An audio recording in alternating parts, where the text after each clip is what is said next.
Olá, tudo bem? Que bom que você está aqui com a gente para mais um programa.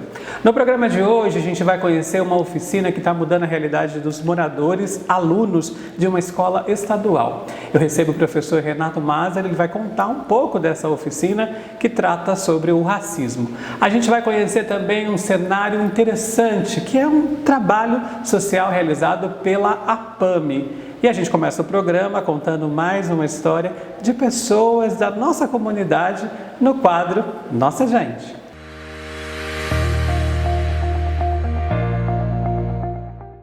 No quadro Nossa Gente, a gente recebe hoje a Cristiane Pereira. Ela fez da dor um motivo para levar informação para as pessoas. A Cristiane tem uma história de vida muito interessante, veio compartilhar aqui com a gente e é bom a gente ouvir porque às vezes a gente fica achando que a nossa vida está um pouco perdida ali e talvez ouvir um depoimento animador pode mudar tudo. Ô Cris, primeiro obrigado pela presença. Eu já conheci um pouco da sua história. Quando eu fui pesquisar, eu fiquei encantado como uma pessoa ressignifica, no seu caso, ressignificou a dor. Obrigado pela presença. Eu que agradeço, Orlando. Sou sua fã. Obrigado. Sempre quis estar aqui com você, junto com você, e agora é uma honra para mim poder estar compartilhando um pouquinho da minha história de vida com você. A honra é toda minha. Olha, me conta um pouquinho de você. Eu sei que você nasceu em Sertãozinho. Muita gente acompanha a Cris nas redes sociais, porque a gente sabe que você tem uma história de dor, mas ao invés de você ficar lá se lamentando, você ressignificou isso, como eu disse na abertura. Me conta um pouco da sua história. Olha, eu nasci em Sertãozinho, né? Sou casada, tenho um casal de filhos e eu sempre fui pelo lado de defender alguma causa. No meu caso, antes de se tornar uma PCD, uma pessoa com deficiência, eu já defendia a causa com unhas e dentes, porque é uma causa nobre e a gente precisa, temos nossos direitos, temos os deveres e temos nossos direitos também. Em 2019 eu tive uma bactéria e precisei amputar o meu pé esquerdo. Aí o médico me falou, a gente pode amputar ou não amputar agora e depois pode voltar. Eu falei, já corta mal pela raiz, porque vai tirar minha dor? Primeira pergunta, vai. Então pode tirar. Daí pra cá a minha vida mudou muito. Porque eu falo que antes eu trabalhava muito, era só correria. Minha qualidade de vida melhorou, a minha convivência com a minha família melhorou. Muita gente falou, se você amputar, você vai se tornar uma pessoa, insuportável. Pelo contrário, eu me tornei uma pessoa suportável. Eu gosto muito de mim e da pessoa que eu me tornei através da dor. Que a gente, quando fala, né, a gente quando não aprende pelo amor, a gente aprende pela dor. Eu sempre tive amor em mim, mas com essa dor eu aprendi a dar valor a muita coisa, aprendi a brigar mais pelos meus direitos, pelos direitos das pessoas com deficiência, e a gente está nessa luta aí, e eu gosto, adoro, porque eu fiquei muito conhecida na cidade, eu já era conhecida antes, com a campanha que eu fiz para a compra da minha prótese, porque é um valor um pouco não acessível para as pessoas que não têm condições, aí assim, a Cristiane estourou na cidade, tem gente que vem tirar foto comigo no supermercado, no açougue, onde passa, oi Cris, às vezes eu nem lembro, não reconheço a pessoa, mas eu trato com todo o carinho do mundo, com o carinho que elas me tratam. Eu queria voltar um ponto, numa troca de mensagens que eu e você fizemos ao longo, né, do processo de apuração das informações, você usou uma frase que eu fiquei bem tocado, que você falou assim, ninguém fala por nós. Né? Então, é uma necessidade da pessoa com deficiência ter essa representação. No caso, a gente sabe, Cris, que esse assunto avançou muito se a gente for pegar os recortes de anos anteriores. Mas assim, ainda assim, a gente precisa mobilizar. O que você acha que falta por parte da organização, da sociedade, de um modo geral, olhar para esse tema? Com mais o quê? Com mais assertividade, com mais carinho, com mais ação? Mais ação, porque falta acessibilidade. Há locais na cidade porque quem amputa é um eterno cadeirante. Às vezes eu estou de prótese, às vezes eu estou na cadeira porque machuca. eu não posso frequentar, porque são corredores estreitos, são um degrau para entrar super alto, assim, você não consegue. É coisa que, para eu entrar, alguém tem que me pegar e me colocar para dentro. E não é esse o que tem que ocorrer. Eu tenho que ter livre acesso em qualquer lugar que eu tiver que ir. Eu não. Todos os PCDs, todas as pessoas com deficiência têm direito a livre acesso. E falta muito, pecam muito em acessibilidade. Falta de acessibilidade, falta de empatia. Tem pessoas que te olham como se você tivesse uma doença contagiosa. E também com um olhar de coitadinho, né? Exatamente. Às vezes, que não é isso, que não, né? Não é isso. Nunca será isso. Eu sempre brinco, né, que eu faço palestras nas escolas, eu sempre brinco. Vocês podem nos abraçar, podem nos beijar, porque a gente toma banho, a gente usa perfume e a gente gosta desse contato, porque às vezes você vê uma pessoa, você fica assim, coitadinha, não vou lá não, porque tá triste. Não, eu gosto que venham me abraçar, eu gosto de sentir carinho, do mesmo jeito que eu gosto de dar, eu gosto de sentir esse carinho.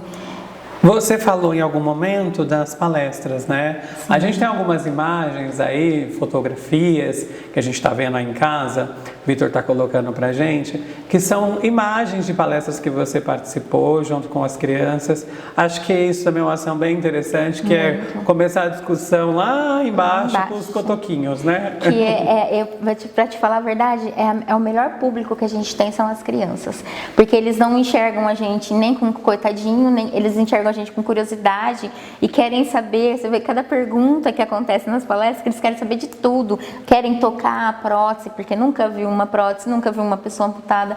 A educação começa por baixo. Se você educar no caminho certo, ele não vai se tornar um adulto sem empatia, um adulto que vai desrespeitar uma vaga de deficientes, ele poderá se tornar um dono de empresa que vai ter acessibilidade. A gente tem empresas aqui na cidade, as pessoas até me chamam e eu vou e filmo, onde eu vejo acessibilidade eu vou e filmo e faço até a propaganda no Face, porque todo mundo fala assim, mas você faz isso, você ganha. Eu falei, não, o que eu ganho? Todos ganham com acessibilidade. A gente não precisa ter o retorno financeiro. Só de você chegar e ver uma rampa, só de você poder ir a um banheiro sem precisar pedir ajuda de ninguém. Porque pensa bem, que eu tenho o direito de ir até o banheiro, eu tenho o direito de beber água, eu tenho o direito de entrar na loja que eu quiser. Falando em loja, você fez uma ação que você me contava isso, achei muito interessante, que foi o fato de você ter dado uma ideia numa loja, a gente não vai citar nomes, evidentemente, mas que teve um resultado positivo, né? Conta pra gente.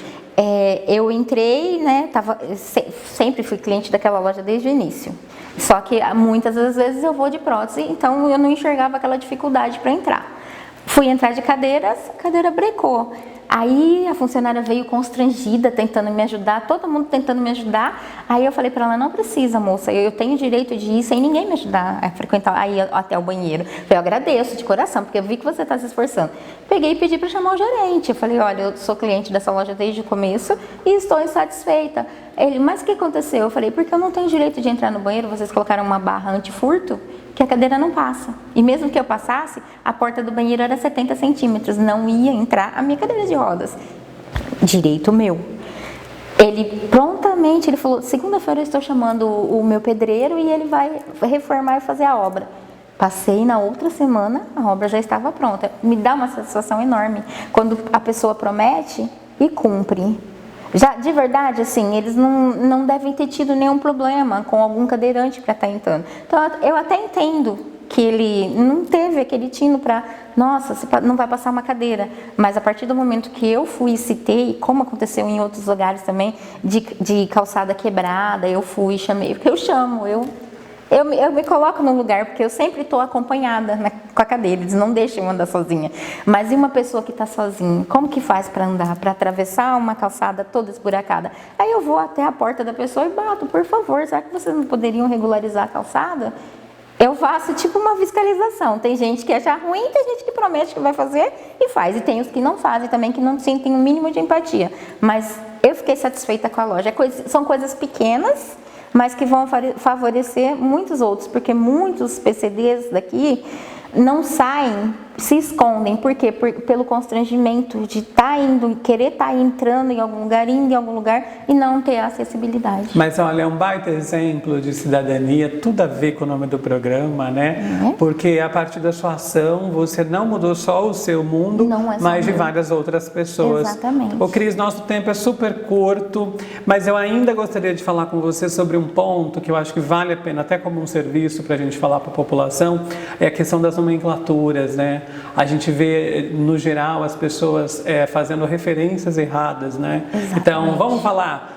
PCD é a forma correta, pessoa com deficiência. Não se usa o termo cadeirante, né? Ela é usuário da cadeira de rodas. O que mais que a gente tem que passar para a população? A pessoa fala portador de deficiência, eu não porto uma deficiência, eu possuo uma deficiência. Deficiente intelectual, que a gente tem a visual, a deficiência existe a física, a visual, a PCD, né? O autismo, que é uma deficiência invisível, mas muita gente também, porque quem vê cara não vê coração, não considera como deficiência, mas é uma deficiência. E não se fala mais, a pessoa, antigamente falavam, retardado, doente mental, débil mental. Não, é autismo, é portador de um transtorno. E é assim, existem vários termos, se eu for te falar, aleijado. Ainda tem gente que usa esse termo, aleijado. Não, eu sou uma pessoa com deficiência. Eu não nasci com deficiência. Tem pessoas que nasceram com ela, mas não sou portadora. Sou uma pessoa com deficiência. Perfeito. Muito obrigado, viu, pela sua história. E com muito orgulho. Por você dividir com a sua história com toda a nossa audiência. E que bom ter cidadãos como você nesse Brasil de Deus aí. Amém. Eu que agradeço a participação e torno a falar, eu sou uma PCD com orgulho, porque tenho orgulho do que eu me tornei e do pouquinho que eu consegui fazer para poder ajudar alguém, eu fico muito feliz. E a gente que fica feliz de ter você aqui no nosso programa, tá? Agradeço. Volte mais vezes, viu, Volto querida? sim, muito obrigada. Imagina, olha, a gente vai conhecer o trabalho da PAMI e quem conta pra gente é a Márcia Manfrini. Oi, Márcia!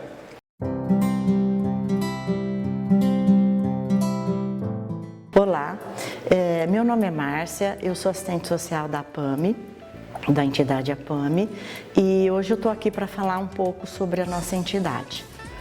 Há 16 anos a APAMI vem gerando assim, projetos que atendem jovens e adolescentes. E hoje a gente tem uma parceria, nós temos uma presidência, nós temos uma equipe técnica que realmente trabalha junto com esses jovens e adolescentes. Uma presidência que luta voluntariamente, que luta para todos os trabalhos para atender esses jovens. A entidade APAMI, né, a Organização da Sociedade Civil, atuando hoje com 2 projetos. Primeiro é o projeto social da Área Azul, que é com estacionamento rotativo, que atendemos 40 jovens no seu primeiro emprego formal. Então, algumas empresas, a gente tem a parceria com as empresas que elas entendem a importância do nosso trabalho. Então, elas nos procuram solicitando encaminhamentos. O que é o trabalho com esses jovens? Nós temos as parcerias com a OAB, Banco do Brasil, Sicredi, com a Rede Municipal da Saúde e a Rede Social, que é a Secretaria Social. Nós trabalhamos com palestras, né, com esses jovens sobre cidadania, educação financeira e a parte da saúde, que é muito importante. E o outro projeto, que atende adolescentes de 14 a 16 anos, é uma parceria com uma escola de informática e fruto de recurso que a gente recebe de emenda parlamentares. A gente atende adolescentes de Sertãozinho e Cruz das Posses.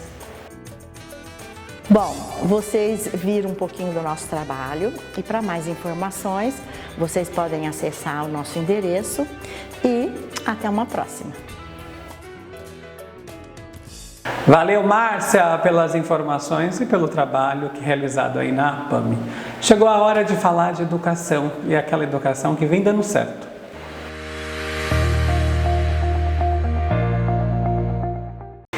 No programa de hoje eu converso com o professor Renato Maser. Ele participou de uma oficina que discutiu sobre uma pauta constante, que é o racismo. Nessa oficina, o Renato vai explicar um pouco mais, eles trataram sobre vários assuntos e como abordar esse tema na comunidade escolar. Renato, obrigado pela presença. Eu que agradeço.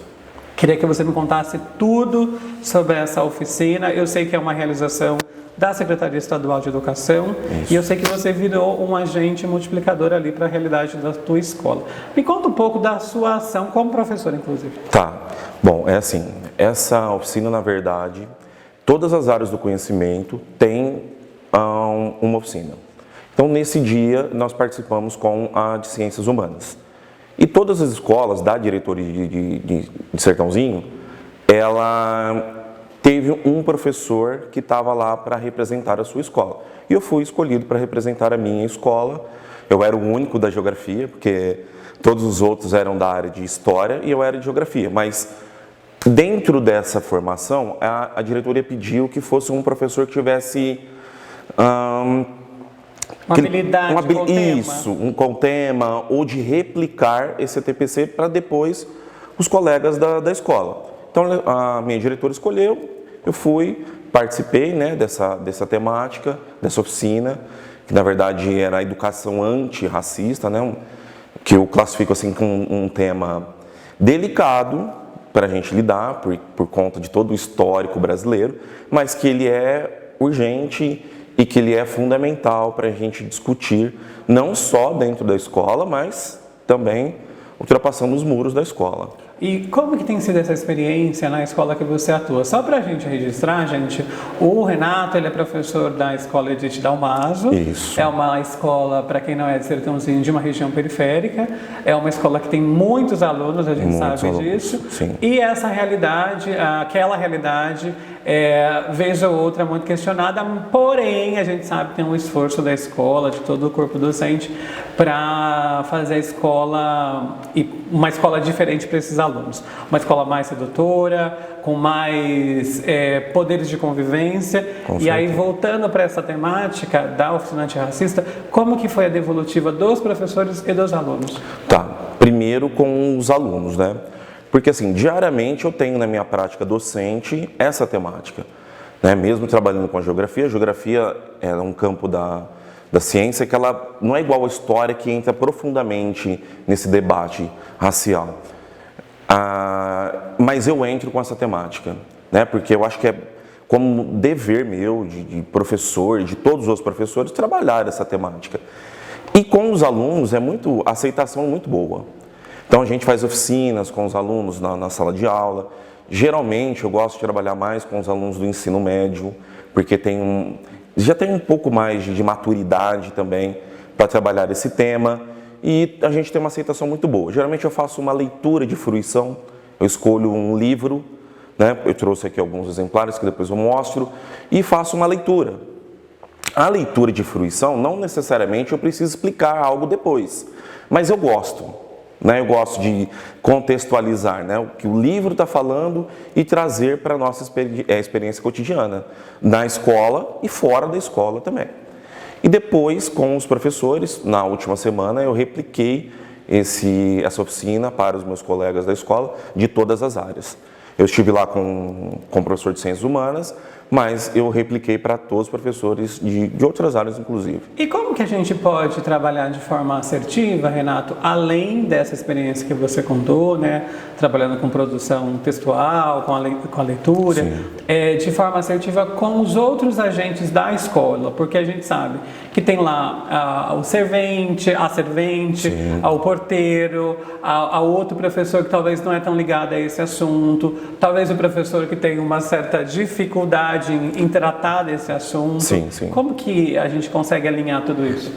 Como eu ouvi também lá nessa oficina, né? Conhecimento que não é multiplicado, a gente perde, né? Sim.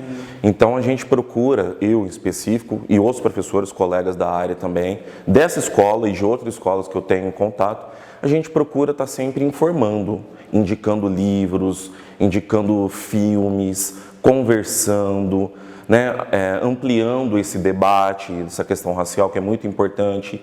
Então, eu acredito que dentro dessa perspectiva, né, racial, todos, isso é dever de todos, né? Eu, principalmente como professor e outros colegas também, é nosso dever, né? Então, eu procuro, primeira coisa, tratar todos iguais dentro da escola, desde né, das tiazinhas da cozinha, da limpeza, até dentro de uma hierarquia escolar, a diretora da escola. Eu não faço distinção. Então eu procuro ser igual para todos. Até porque educar envolve todos os processos, né? E nesse campo, todos aqueles profissionais, eles são importantes. E é bom eles estarem alinhados nessas discussões, não só nessas, em outras, evidentemente. Sim. Você falou de livros, nossa conversa já caminha um pouco para a reta final. Sim. Vamos mostrar para o pessoal de casa? São 3 livros que você trouxe aí. Isso. Um em especial, que depois a gente pode até falar mais sobre ele, da Carolina. Mas comece por aquele que você acha que todo mundo tem que lê-lo quando for tratar desse tema. Tá, então a SEDUC, né, a Secretaria de Educação do Estado de São Paulo, tem um programa que chama a Trilha Antirracista. O que é a Trilha Antirracista? Ela tem toda uma temática voltada para o racismo em si, né? Principalmente o racismo estrutural e como nós, agentes escolares de educação, sermos antirracistas. Então são vários livros. Eu trouxe aqui 3, 2 eu já trabalhei com os meus alunos, que eu acho que essa aqui é a autora do momento, né? A Djamila Ribeiro. Maravilhosa. Então eu trabalhei... Mostra ali para o Vitor dar um close para quem está em casa, Renato. Eu trabalhei primeiro este livro com os meus alunos, né? Esse ano do ensino médio, que trata a questão do antirracismo, né? Não basta eu não praticar o racismo. Isso é uma obrigação minha, sua, nossa, da sociedade. Mas eu preciso ser antirracista. Então esse livro é muito bom, tá? Para a gente trabalhar. As primeiras impressões. Isso, eu acho que para iniciar, esse é maravilhoso. Ela tem um outro, inclusive, que é maravilhoso, que é o Lugar de Fala. Isso, tem o Lugar de Fala, também que eu li também ele. Mas esse aqui é sensacional para trabalhar a temática, tá? Perfeito. E aí passamos para... Passamos para O Sobrevivendo do Inferno, do Racionais. Né? Que isso aqui foi muito fácil até de trabalhar com os meus alunos, porque é o meio em que eles vivem. E as letras são... Isso. Parte daquela realidade, né, dos Racionais, mas que a gente aprende muito, né, a partir das impressões deles cantadas pelo Mano Brown, né, que é um gênio da comunicação. Exatamente, da minha também. E esse aqui que para mim é o mais impactante. Esse eu devorei.